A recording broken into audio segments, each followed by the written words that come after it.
Hey everybody, today's video is going to be a little different. It's something that I just decided to do, and it's going to be a cozy apartment tour.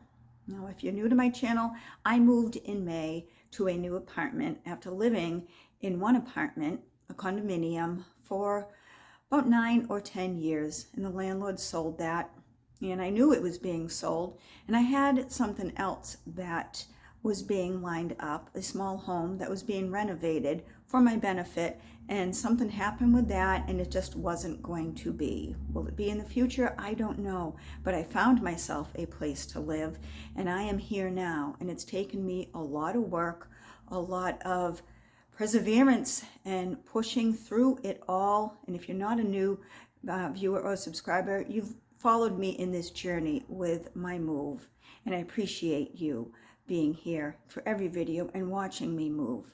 So what I'm going to do is I'm going to just do a cozy apartment tour because I feel my home is cozy the way I have it now.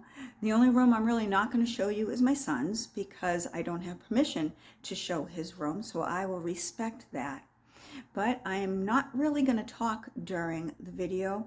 I'm going to set it to music, some music that I find to be cozy and that would accompany the video nicely. So I hope you enjoy what I'm going to put together for you today.